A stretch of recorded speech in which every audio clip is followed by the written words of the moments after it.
Le mariage traditionnel, une question qui fait couler beaucoup d'encre et de salive, frisant parfois la polémique même aujourd'hui. Que l'on soit un homme, une femme, que l'on appartienne à une génération plus ou moins lointaine, conservatrice, puriste ou encore avant-gardiste, sur les us et coutumes d'antan et d'aujourd'hui, le débat mérite en tout cas d'être posé. Bonjour à tous et bienvenue dans ce nouveau programme. Un programme qui sera dédié, je le rappelle, aux traditions et à la culture du Gabon. Aujourd'hui, nous allons plonger au cœur de la célébration du mariage traditionnel. Et pour commencer ce tout premier rendez-vous, nous allons recevoir Monsieur Alfred Sambo da Silva. C'est un homme de culture, traditionnaliste et enseignant gabonais, avec qui nous allons donc pouvoir décrypter les codes du mariage traditionnel chez un peuple appelé les Ngwemiene. Je rappelle que c'est un peuple que l'on retrouve principalement sur les côtes du Gabon. Mais pour l'heure, je vais laisser le soin à notre invité de se présenter à nous et nous allons revenir juste derrière pour continuer cet entretien qui, je vous le promets, sera riche en découvertes et en apprentissage. À tout à l'heure.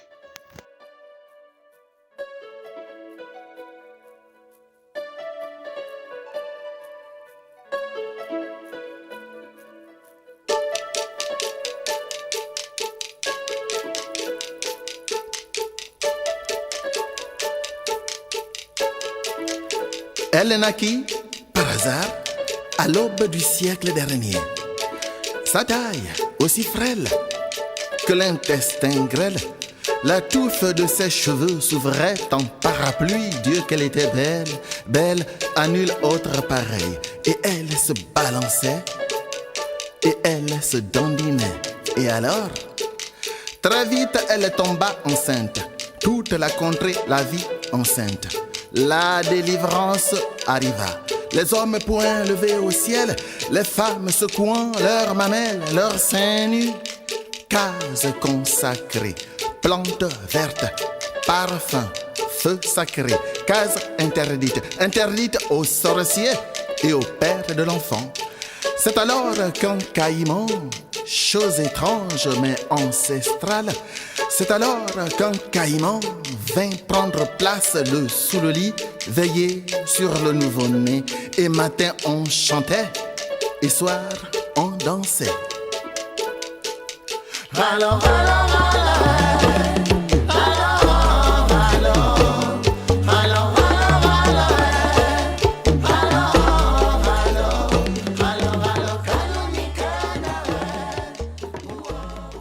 On va commencer tout d'abord par présenter qui est Monsieur Sambo avant de rentrer justement dans les profondeurs du mariage traditionnel et de tout ce qui va avec. Bonsoir. Bonsoir. Effectivement, je suis Monsieur Sambo da Silva Alfred. Ça, c'est mon nom officiel, mais traditionnellement, je m'appelle Moiraloa Pedio, ce qui ne figure pas sur mon état civil, parce que à l'époque coloniale, certains termes traditionnels avaient du mal à être acceptés par les commis de bureau de l'époque. Mais sur le plan traditionnel, on me reconnaît bien, surtout dans mon village natal, Tchatanga, par le nom de Moiraloa Pedio. Je suis né à Lambaréné le 19 août 1956, et là j'ai grandi. Et je suis parti à Port-Gentil à 14 ans. J'ai fait les études primaires, la suite, là-bas, et le lycée. Et je suis revenu ici à Libreville, transitant par le courant Brouet. Et je suis reparti à Port-Gentil, au second cycle, jusqu'en terminale, où j'ai fait le baccalauréat en 1976. Et l'Université du Gabon, l'Université nationale du Gabon, où j'ai fait des études pendant 3 ans pour obtenir une licence en lettres. Et en 1980, je suis parti en France, à la faculté de Montpellier 3, l'université Paul Valéry. où j'ai fait le reste de mes études jusqu'au doctorat, bien entendu en transitant par l'université de Leeds en Angleterre, comme je suis angliciste. J'ai fait 2 ans de recherche et d'enseignement pratique de français là-bas, parce que je suis professeur d'anglais en France et professeur de français en Angleterre, d'où le caractère bilingue de mes études. Voici un peu grosso modo qui je suis. Et je m'intéresse beaucoup à la coutume, donc j'ai eu ce don qui m'a été légué par mes ancêtres. Donc c'est un héritage ancestral d'orateurs traditionnels qu'on appelle Okambi. Okambi, c'est une distinction parce que pour être Okambi, il y a beaucoup d'éléments qui entrent en ligne de compte. Alors, il faut préciser que vous êtes originaire de Lambaréné. Ça veut dire que vous êtes Grallois. Parce qu'on retrouve justement dans l'ensemble des Mienais, les Nkomi, du côté de Port-Gentil, les Orungu, les Grallois et les Mpongwe. Mais vous allez nous parler de la tradition du mariage chez les Mienais en général. Voilà. Alors, un Okambi. Vous me disiez quand on préparait l'émission que ce n'est pas n'importe qui est Okambi. Il y a des orateurs, mais il y a aussi des Okambi. Il y a une petite différence quand même. Alors, les gens ont tendance à traduire Okambi par avocat en français, ce qui est une traduction erronée parce que avocat, c'est une ligne. Il faut faire un concours, avoir une formation juridique et puis bon, hop, on est dans le barreau, on est avocat. Mais Okambi, ce n'est pas le cas. Okambi a beaucoup de paramètres anthropologiques, je veux dire spirituel, le super conscient qui entre en ligne de compte, et il y a surtout l'encadrement traditionnel et l'héritage ancestral qui influence beaucoup le Kambi. Le Kambi, c'est une distinction, c'est quelqu'un qui brille par sa simplicité, il est humble, il comprend facilement les problèmes, il aborde toutes les couches de la société sans préjugés, il est disposé à aider tout le monde, et ce qui n'est pas toujours facile, et il est à l'écoute de tout le monde pour pouvoir régler les problèmes de la société. C'est en quelque sorte un grand modérateur qui est incontournable dans notre société traditionnelle. Alors, on va justement rentrer de plein pied dans la tradition pour parler cette fois du mariage traditionnel chez le peuple miennais. Est-ce qu'on conçoit le mariage de la même façon que l'on soit du côté de Lambaréné, que l'on soit à Libreville ou encore que l'on soit à Port-Gentil? Et est-ce que ça se déroule aussi de la même façon? Oui. Alors, le mariage traditionnel a une histoire. D'abord, le mariage en tant que tel dans l'humanité, c'est une étape de l'évolution de la société humaine. Autrefois, il n'y avait pas de mariage. Et chez nous les Mienais, la légende dit que c'était un homme du clan Avanji qu'on appelait Feva Ruenkani. C'est lui qui a créé le mariage. Et ce sont les Avanji, ce clan-là, qui sont à l'origine de la création du mariage, où on a élaboré des lois. Et on a décidé que désormais, il n'est plus question de se marier, de sortir les femmes par-ci par-là, et ou de prendre même des femmes de sa famille, etc. Désormais, on va élaborer des normes, et c'est ce qui a été fait. Et voilà maintenant qu'à l'époque, le mariage n'était pas un mariage d'amour. C'était un mariage circonstanciel, un mariage qui relevait plutôt de la connaissance, de la convivialité et de la confiance entre familles. Donc, d'où le terme. Les gens souvent l'utilisent, je vais attacher la corde. Bon, ça ne veut rien dire, je vais attacher la corde aujourd'hui, parce que ça n'a pas de sens. Mais autrefois, avant que n'arrive le mariage de l'amour, quand c'était le mariage de la convivialité, de l'entente entre deux familles, attacher la corde existait. Parce que un père qui passe à la cour, il connaît la famille qui habite, il voit une jeune fille, une fillette qui s'amuse à la cour, il va attacher une petite corde à la main gauche de cette fille. Et le soir, quand la fille va rentrer chez elle, son père va constater qu'il y a une ficelle qui est attachée, c'est pas qui l'a attachée. Mais il va comprendre que sa fille a été sollicitée par quelqu'un en mariage. Et 1 semaine, 2 semaines après, le père va venir dire bonjour au papa de la fille, lui dire que c'est moi qui avais attaché la ficelle, mais j'y venais te voir plus calmement. Mais voici le présent que je t'ai apporté, il va lui amener du poisson, des vivres, etc.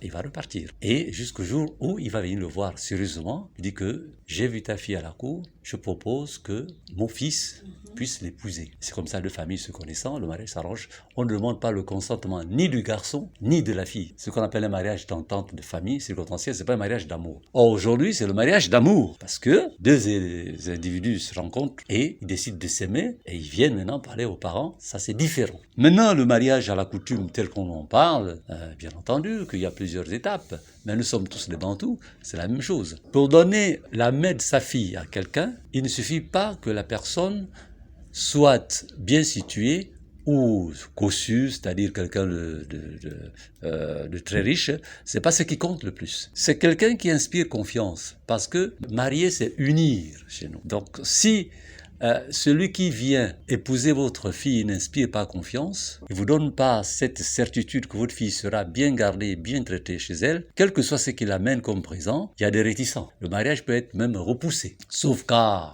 particulier où il y a des esprits malins. Bon, mais sinon, on ne donne pas sa fille en mariage à quelqu'un qui n'inspire pas confiance. Ça, c'est un. Deux, d'où les pièges, d'où les listes, d'où des questions parfois tendancieuses, ces questions, c'est pour voir comment on va réagir les parents du mari et le marié lui-même vis-à-vis de la belle famille. Et il y a des pièges qui sont parfois tendus, juste c'est pour tester le niveau de maîtrise du soi de l'individu qui vient épouser votre fille. Donc tout ça, et bien entendu qu'il y a des présents qu'on donne. Le mariage, quand on amène les présents, ce n'est pas pour exhiber sa richesse, c'est en guise de gratitude vis-à-vis de la famille de la future mariée. Le père et la mère qui ont pris du temps pour élever leur fille, qui aujourd'hui, si elle a des qualités, si on vient l'épouser, c'est parce que son père et sa mère, quelque part, ont fait un très bon travail. C'est pour être gras vis-à-vis d'eux qu'on va amener ces présents. Et très souvent, ces présents sont très symboliques. On ne va pas amener n'importe quoi, n'importe où, n'importe comment. Dans certaines listes, par contre, aujourd'hui, on note des exagérations. Bon, parce qu'il y a des gens qui, eux, ils sont cupides et ils se cachent derrière la coutume. Alors que la coutume n'a rien de cupide. Parce que ce qu'on demande en mariage, c'est quelque chose de précis et de symbolique. Chez les Gallois, par exemple, on va exiger la boisson qu'on appelle hydromel et combé. Ça, c'est la première des boissons. S'il n'y a pas de combé, il n'y a pas de mariage. Vous pouvez amener tout le reste, mais les combés, c'est fondamental. Pourquoi? Parce que les combés, c'est notre état civil. Dans les combés, il y a le miel, il y a le bois amer, il y a l'eau. Le miel, pour aller recueillir du miel, il faut affronter les abeilles. Donc c'est la bravoure de l'homme dans le miel. Et le bois amer, c'est-à-dire que le mariage n'est pas toujours mielleux. Il y a des jours d'amertume dans le mariage. Et il y a l'eau qui est la nature, la présence de Dieu. Les Miennais en général, les Gallois en particulier, sont très croyants. Donc, c'est la présence du Tout-Puissant. Donc, quand les gens de l'Occident disent pour le meilleur et pour le pire, nous disons et combé, là-dedans il y a le miel. C'est le meilleur, le pire, il y a le bois amer, et la bénédiction divine, c'est l'eau. Voilà. Donc, on voit bien dans les mariages modernes à l'Occident, les gens vont se marier à la mairie, ensuite ils vont à l'église, etc. Donc, nous n'avons pas besoin d'église, tout se passe pendant la cérémonie. Les combes résument déjà tout cela. Dans les présents qu'on donne, certains éléments, vous allez constater que parfois il y en a deux. Parfois, c'est un seul élément qu'on demande. On prend l'exemple, la moustiquaire. Chez les Miennais et chez les Gallois en particulier, on ne donne pas deux moustiquaires. On donne une seule de 2 places. Parce qu'un enfant est conçu dans un seul lit. Donc, une seule moustiquaire, un seul drap, une seule couverture. Pas deux. Après cette interview, nous pouvons donc comprendre que la complexité de la question du mariage traditionnel au Gabon relève du fait de la diversité de la mosaïque culturelle des peuples du Gabon, dont les conceptions pratiques et traditionnelles peuvent parfois faire l'objet de divergences dans certains cas. Je rappelle que nous recevions donc Monsieur Alfred Sambo da Silva, qui est un orateur traditionnel, homme de culture et enseignant à l'École normale supérieure du Gabon. Nous retenons également qu'au-delà de sa fonction d'orateur, Le kambi est d'abord une distinction liée à une vocation spirituelle qui octroie le pouvoir d'être investi de la lourde responsabilité de modérer des débats dans un cadre traditionnel. Pour cela, donc, de nombreuses qualités parmi lesquelles l'humilité, l'altruisme, une grande capacité d'écoute et une compréhension des litiges sont nécessaires. La Web TV qui vous fait vibrer. Toutes les émotions avec Média 241, fièrement gabonais.